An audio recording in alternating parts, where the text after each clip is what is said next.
Hello and welcome to Odds on Premier League Match Day 35, and we have Tom Rennie with us, and we have Big Sam also with us. Great news, Sean Dyche.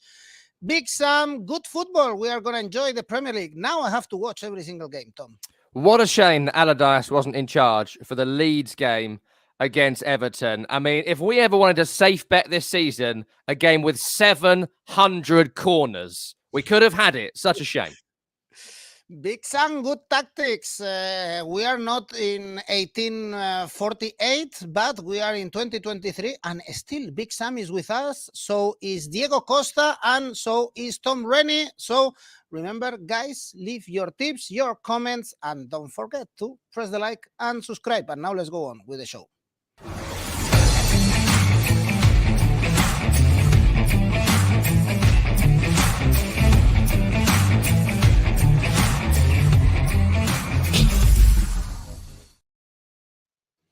And just very quickly, let's start with the game we have on Thursday. Since we are doing this video on Thursday, we have an interesting Brighton Man United after Brighton destroyed Wolves. If they win this game, they will be in European spots. United, they beat Aston Villa. And actually, we saw this game only 10 days ago in the FA Cup semi-finals, Tom. Yes, we did. It's a terrific game on a Thursday night before the weekend. I think that Brighton have been one of the best teams in the Premier League this season. It would be, I think, a real shame if they didn't get some sort of European competition next season. They'd be a credit to the Conference League, great in the Europa League. I don't think they're going to make the Champions League spots, even if they win this game on Thursday. But they've got so many games in hand. They've only played 31 games. We're in game week 35 coming up this weekend, so they've got lots to catch up on. One is on Thursday, back in action this weekend. If they go on a run and they win their games in hand, they will be in the Europa League next season, which would be terrific for them and for Roberto Di Zerbi and what he's done there, taking on what Graham Potter built and found a way to get them scoring goals. Hopefully, it will mean they won't need to sell all their good players this summer as well, which will make a real difference.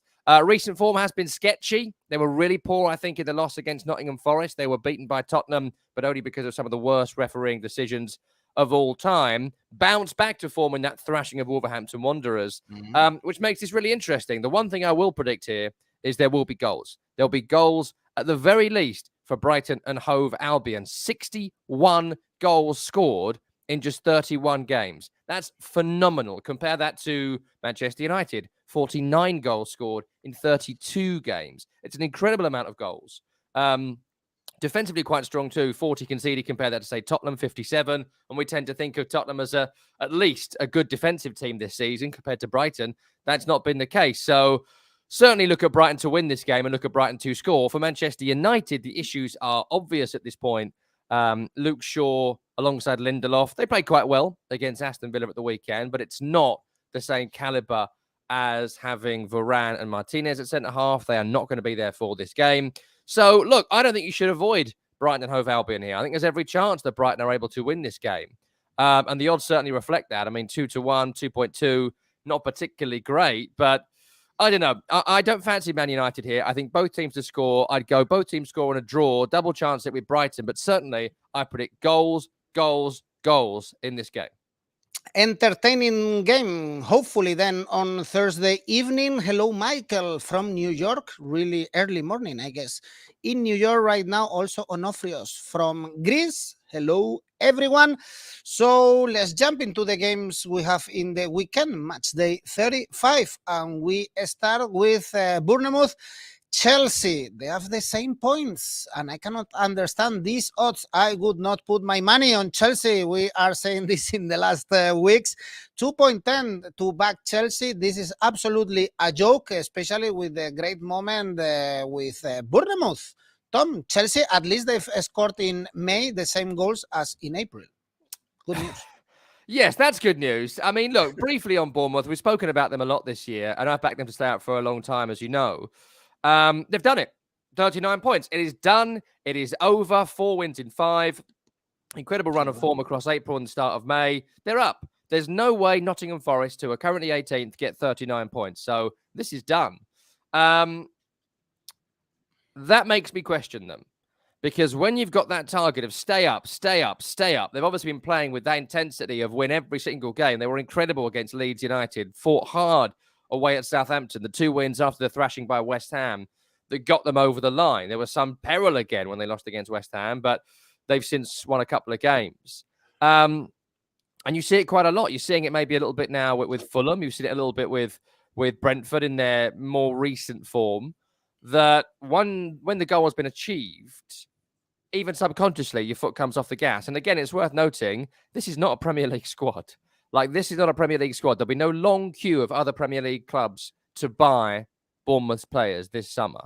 Credit to what Gary O'Neill has done at Bournemouth. So I know Chelsea are terrible, right? I know that. You know that. It's been awful. I think it's 6 losses in a row for Frank Lampard in all competitions. It's, I think, 1 point in 5 games, 39, level with Bournemouth.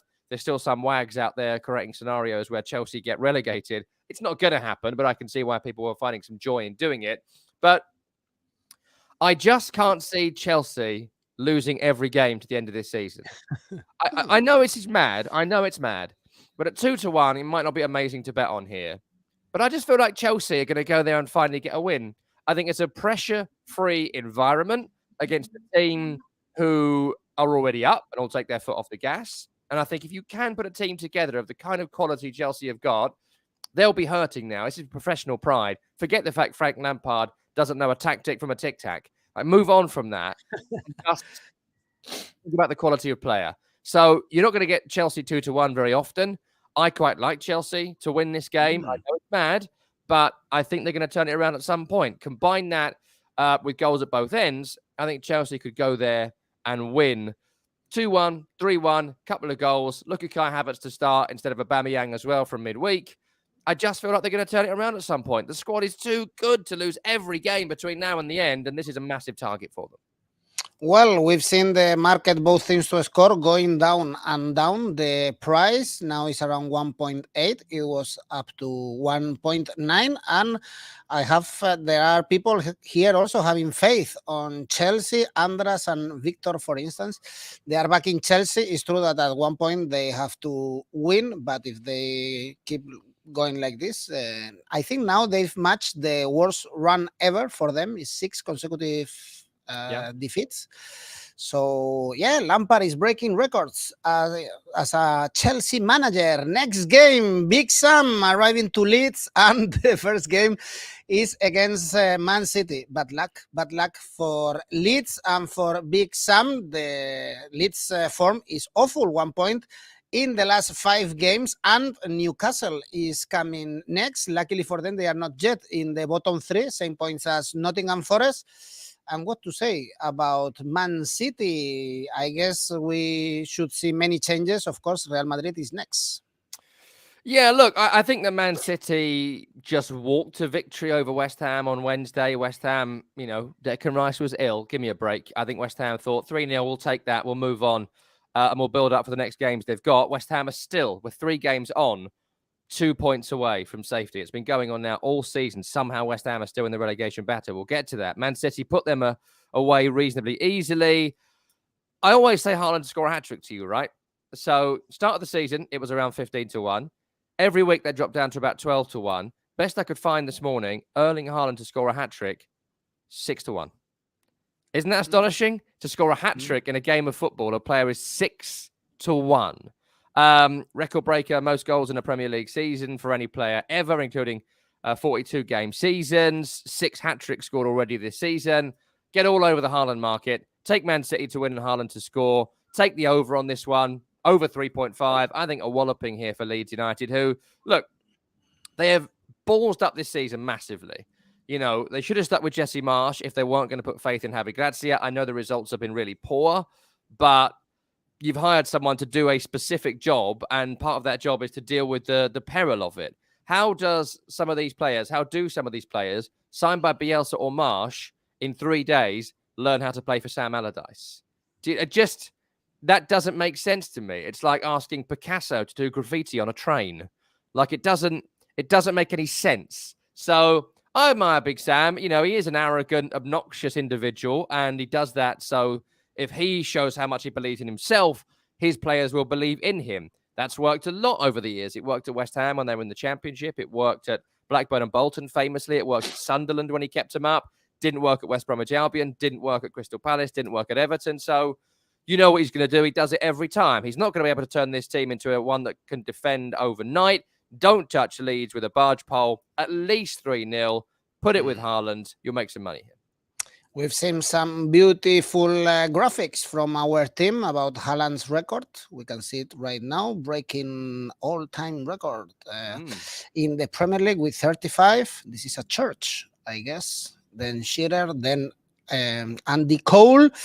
Man City -2 for Andras sent Haaland in the Hall of Fame in his first season in the Premier League. Indeed. Well, let's move on to the next game. It would be also fun to see what Harry Kane could have done with Man City, but we have to wait for another live to see this.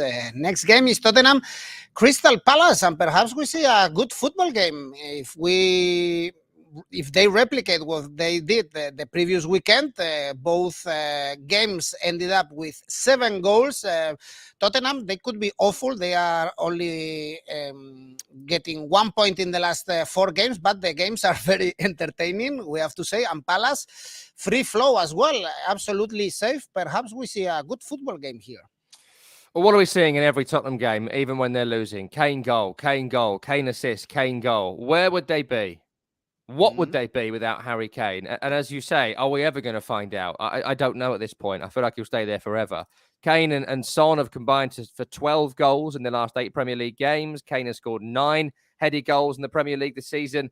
Only Erling Haaland scored more goals than Kane this campaign. In a normal season, Harry Kane would be on for the Golden Boot with 25 goals scored. He's had a phenomenal season. And people still criticise Harry Kane. It's insane to me. An ultra-defensive team. He scored 25 goals. For perspective on that, if you need more, Everton have scored 27 goals.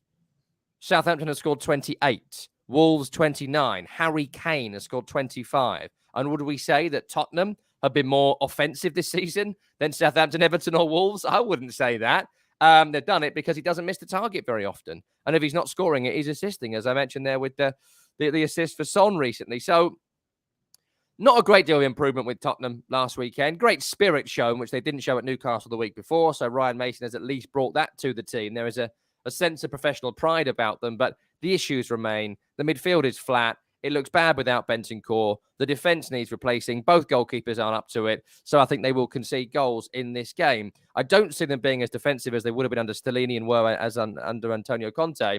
With Crystal Palace, West Ham was so bad last week. They really were very, very bad, as were Leeds when they thrashed them. That's not to discredit how good Crystal Palace were. Eberi Eze, 11 shots on target in 7 games, scoring goals, diving for penalties, that sort of stuff. He's affecting games. So they are playing well, but also they've had some really poor opponents in the last few games, Crystal Palace. So it's going to be an interesting one, this. When they were actually challenged against Wolverhampton Wanderers, they were beaten 2-0. How do you see it going? I think we will get goals at both ends. I think you look at a high shot target here. Look at over 10 shots per team. Look at Kane to have over 5 shots, Eze to have over 3 shots. And then from that point, maybe look at the on target too. 2 shots for Eze on target. That's about 3-1. I think that's a banker this weekend. You can also look at Kane and Son both to score 8-1. Kane to score a header is 10-1. I mentioned the heading stat earlier on. But there's lots of nice little bits to pick out here. Lots of players in form. And 2 teams really with not a great deal to play for at this point. Spurs aren't going to make the Champions League. They don't want to make the Conference League or Europa League. I think Brighton will get above them. So they might be a bit freewheeling here just to give the fans something to enjoy. Goals at both ends, pick a winner and find an Eze or Kane in there as well.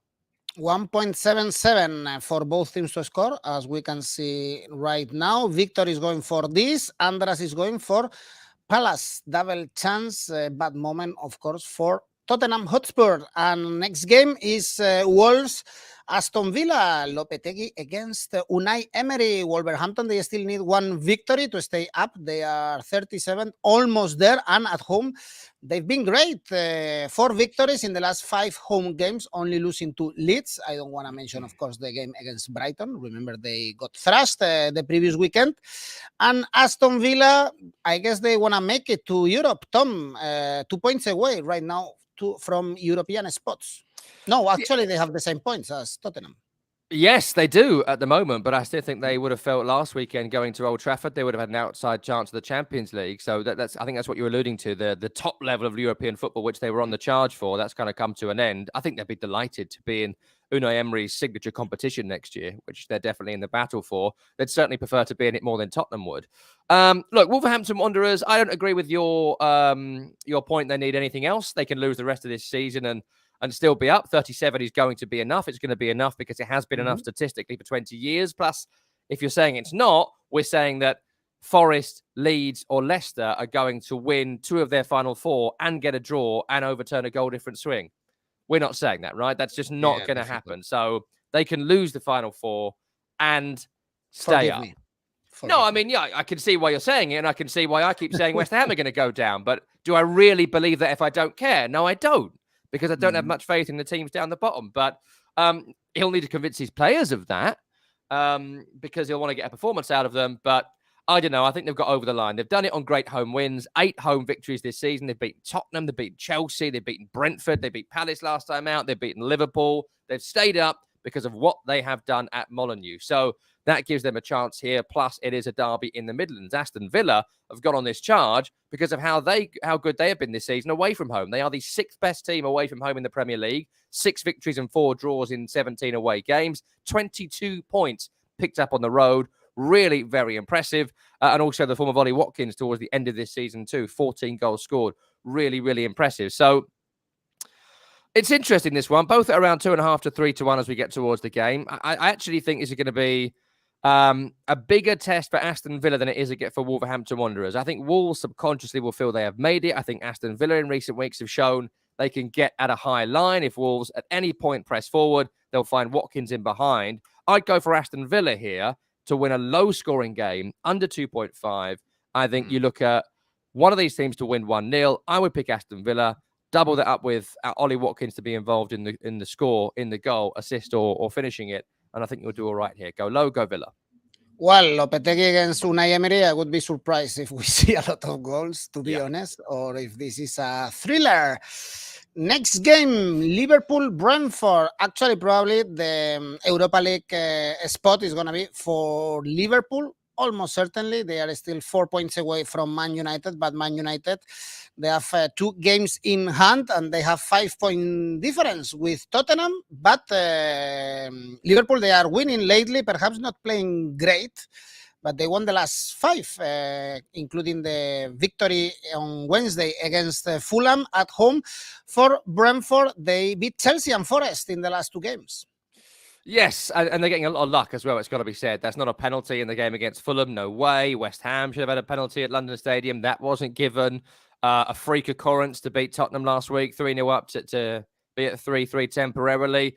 The deficiencies remain. You know, the summer's going to be really interesting for Liverpool because they've got to fix the issues that we've spoken about all season long. One thing you pretty much can guarantee is they're going to score goals. Mo Salah has scored 6 goals in his last 6 Premier League starts. Get on the Salah market right now. He's hot once again in the Premier League. Another season where he's been unspectacular, but he scored 18 goals. That is not too bad at all. Right now, it's 5 wins in 5. It's wins at home you don't quite expect. They're going to score here. You know, Brentford have a terrific defensive record this season. 44 goals conceded. Ain't too shabby at all. But they are going to score in this game, Liverpool. I'd go for a couple at least. Just Salah to score is around 2.5. I'd take that. Then you look at Brentford. You know, they won the last game against Nottingham Forest. They were 1-0 down for a long spell. They beat Chelsea previously too. But they just look a little bit, I don't know. They've won the last 2 games. It's weird. I'm not seeing the intensity from Brentford we've seen across this season. And yet they've got 6 points from the last 2 games. So it's been really interesting. I'm intrigued to see them here. I won't be backing them for the reason that I think maybe the Europa League is not going to be quite attainable for them. They might have slipped into mid-table now with Fulham, Palace, Chelsea and Bournemouth. But look at the Ivan Toney to score market. 2 shots on target for Toney in this game is 4-1. I'd certainly take that. At least 5 corners for Brentford. Should you want to make some Brentford money, I'd take that as well. But look at Liverpool to win with Salah to score. And look at Liverpool to win both halves as well. They tend to come on really strong at the start of the game, as Brendan Rodgers' style. And when they get pressed, score a goal late on. As we saw last week against Tottenham, I wouldn't be surprised, at least in the pattern of Liverpool goals, if this followed.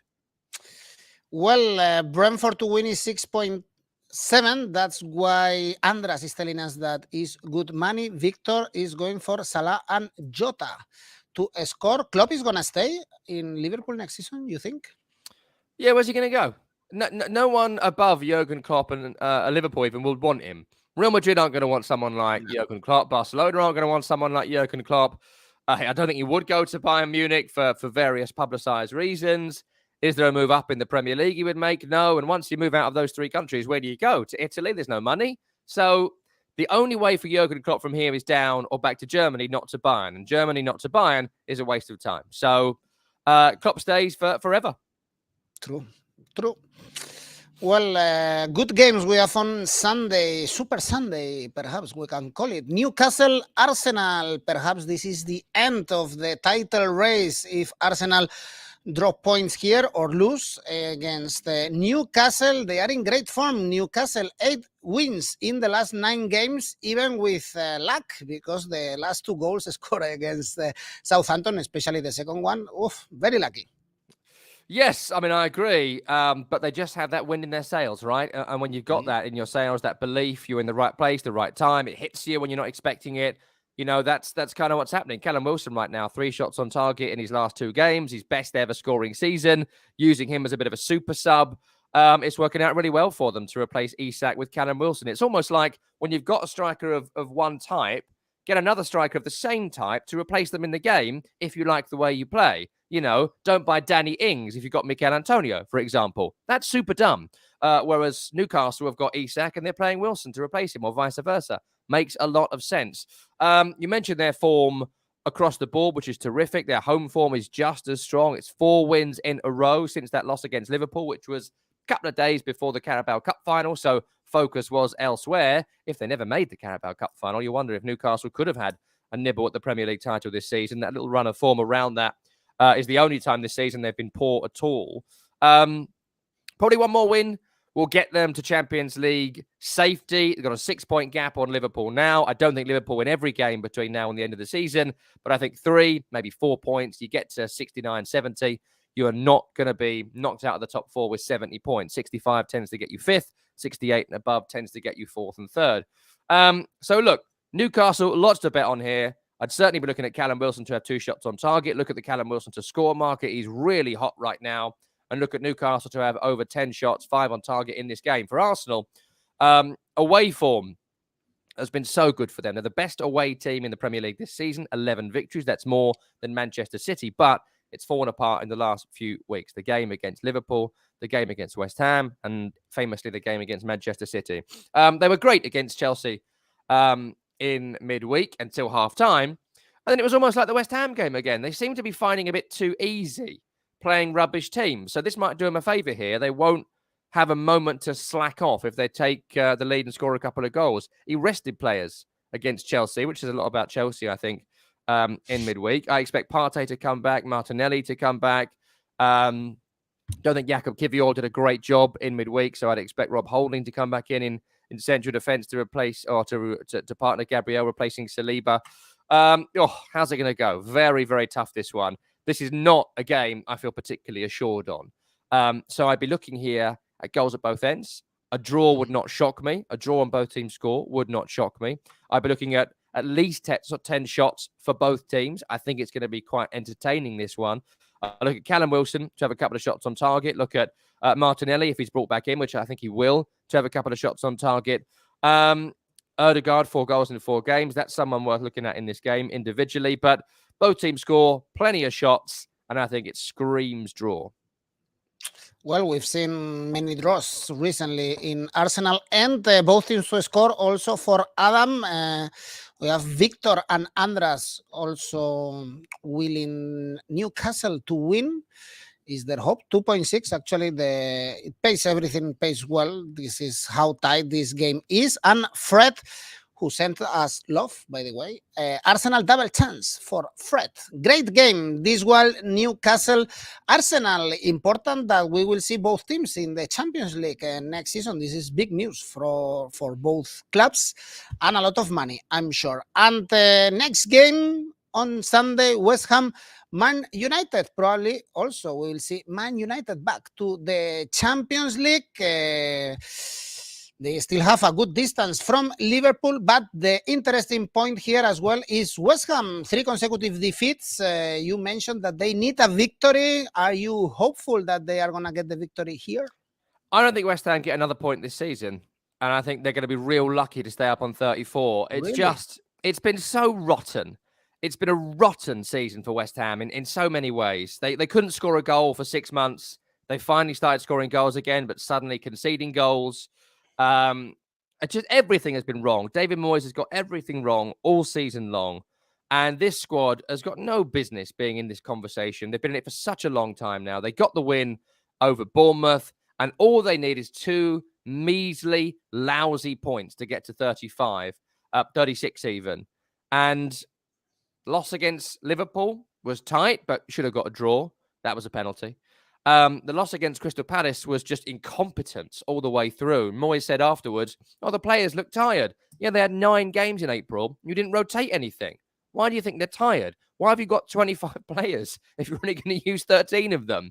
Just mind-numbingly idiotic. And look, they went to Man City. They were never going to win against Man City. They tried to keep the score down. They did keep the score down at 3-0. So it's handshakes all round. There's this game, there's Brentford away, there's Leeds at home, there's Leicester away, plus those Conference League semi-finals. Everyone at West Ham is desperate for 3 points. Desperate. If they get 3 more points, this rotten season is over. We never mention it again. The league season is done. I really hope they've targeted this game. Because if they play like they did against Arsenal second half, if they play like they did last season, if the defenders know Zuma, but he's been useless all year, if the defenders do their jobs and they just battle for a point, they get to 35, needing 1 point from 3 games. Like, how they've left this so late, and they could still go down. The stats men don't think so, but they're banking on West Ham getting a couple of points. I'm not seeing it. I'm not seeing where. I mean, would you back them to beat Leeds in the penultimate game of the season, 2 days after being in Holland for a Europa League, Conference League semi-final? I wouldn't. So, got to be here. Hopefully, Declan Rice is fit. He was ill in midweek. We'll see. Hopefully, Souček is still ill, so doesn't play. Hopefully, Naya Faguer comes back in and they can go forward at the back with Bonner and Aguirre. And hopefully, they're not just utterly useless like they were last week. For Manchester United, I think that playing on Thursday night is going to be interesting. Erik ten Hag was whinging about their schedule a couple of days ago. They're playing a team in West Ham who've actually had more games than them in April and have played more games than them this season. So, don't whinge to West Ham if you're Manchester United. Hard-fought victory over Aston Villa. Did they deserve it? Maybe not. Hard-fought draw against Tottenham Hotspur. Took their foot off the gas. We don't know about the Brighton result as yet, so I don't know who's fit. But we do know that there'll be favourites going to this game. So how's it going to go? Well, I'd like to think that West Ham can get a draw, and I don't discount the draw with both teams scoring at 3.5, 4-1. They've had some famous draws at London Stadium in recent years, as well as the Bowling Ground as well before West Ham left. I think West Ham are going to score in this game. As ever with West Ham, what do you look at? The score from a corner market. They didn't score from a corner for months on end. Now suddenly they're scoring with every corner. 3 times against Crystal Palace, they scored from a corner. Also against Newcastle and in other recent games as well. So West Ham, if they're going to score, will be from a corner. Look at your centre-halves. Look at Mikel Antonio. Antonio, 12-goal top scorer this season in all competitions. Don't discount that. So draw and Man United win. That's what I'm looking at here. I'm desperate to see a West Ham win, but I don't think they're going to win another game for the rest of this season. And they still might go down. Pathetic if they go down, West Ham. But I don't see what they're going to do. They could pull off a big win and do a big performance, but they've been so few and far between this season. They've beaten pretty much nobody in the top half all campaign. They do fight for draws, but I'd go double chance draw. Man United win. If West Ham score, which they will, it'll be a corner. Well, they still have to face Man United, then Brentford, then Leeds, and then Leicester City. And everyone here is going for Man United to win, to be honest. Well, 2.15 is not bad to back the Red Devils. And let's move on to the games we have on Monday. Interesting ones. Fulham, Leicester City. Fulham nothing to play for, losing against Liverpool in midweek. And key game, this one for Leicester City, because they drew against Everton and Leeds. After this game, Liverpool. No, sorry, they drew with Everton and Leeds, and after this game, they are going to face Liverpool and Newcastle. So I'm sure they are targeting this game to win if they want to stay up. Yeah, definitely. Huge game for Leicester City, this one. And if we start with them, what Dean Smith has done is given them a bit of confidence, attacking impetus. He's taken away some of the fear and depression that was around the Brendan Rodgers team a few weeks ago. And he's made some offensive changes. He's gone 4-3-3, very attacking. I know Iheanacho's out now, but against Leeds, it was Vardy, Iheanacho and Daka. He pushed Maddison forward for the game with Iheanacho out on Monday. And they're going to go attacking. They're going to try and score their way out of trouble. And I don't think that's the worst thing to do if you're Leicester City. They can score goals. I think that can be a real difference maker if you're down at the bottom of the Premier League. Victory will put them to 33. It's not safe yet. I think the line's going to be 35. So it could be interesting, that final game of the season against West Ham. I think Leicester will be desperate to see West Ham safe at that point. Leeds, Forest and Everton below them, which I think is likely if they win this game. For Fulham, I didn't see the Liverpool game in great detail in midweek, but I did watch the Manchester City game, and I don't think this is a team that's given up on the season. I don't see a team that's kind of on the beach. They were terrific in the victory over Everton and Leeds in recent weeks. They've got no Tim Ream, but Issa Diop and Tosin are pretty decent defenders. A few injuries in midfield, but still Polina, still Harrison Reed. I know Pereira's out, but they've still got Willian, who should be back for this game. There's no Mitrovic. Vinicius has done all right. Look, I think Leicester are going to win, frankly, and I would back Leicester to win at 3-1. I think Leicester are going to be involved here in a game where both teams score. I think it means a lot more to Leicester, so I'll pick them. But we do know that Leicester also are not great defensively, so I wouldn't be stunned here to see this game on the over 2.5. That's 2-1, that's 2-2, that's 3-2 either way. Goals. If I was to pick a winner, it would be Leicester City. And Jamie Vardy is scoring again as well, so don't discount him. Well, Leicester to win, according to Priska. Double chance for Victor. X draw for Adam. Tough schedule for Leicester City after this game, as I said.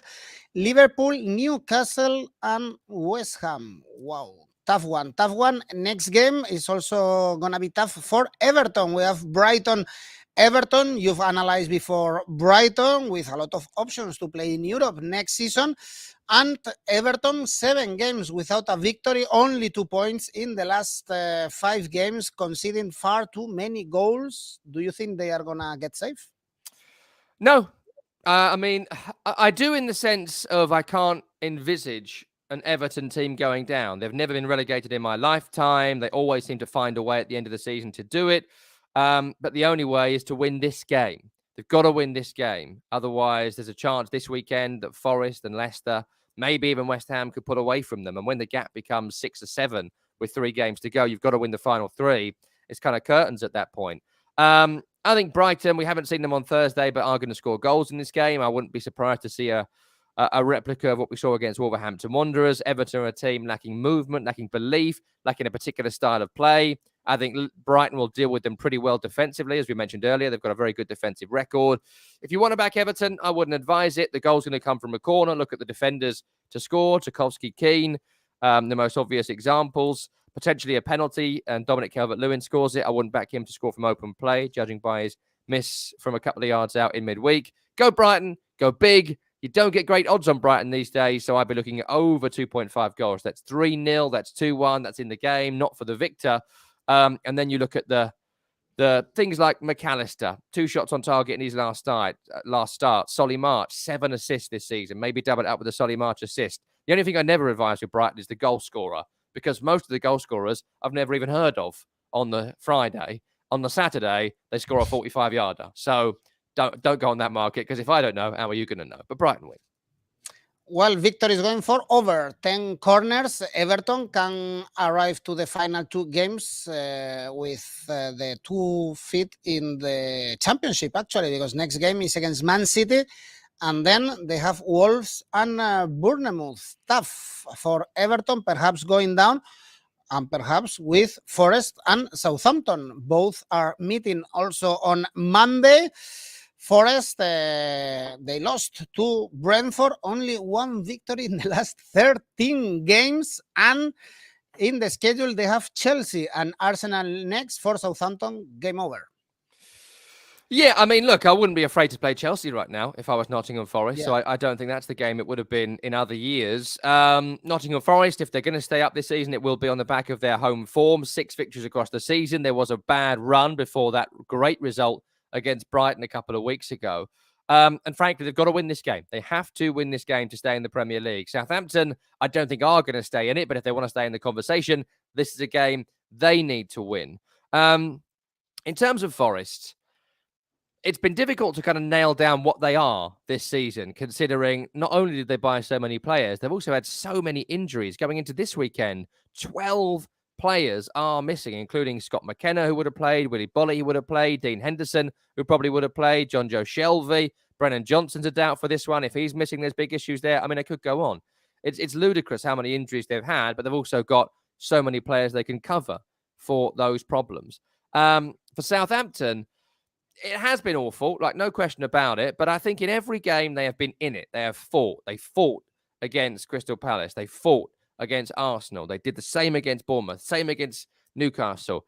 They're the team that are going to go down because of lack of quality, not because they didn't fight for it. I think Bournemouth could have been in a similar situation. They found a way to get wins where Southampton didn't.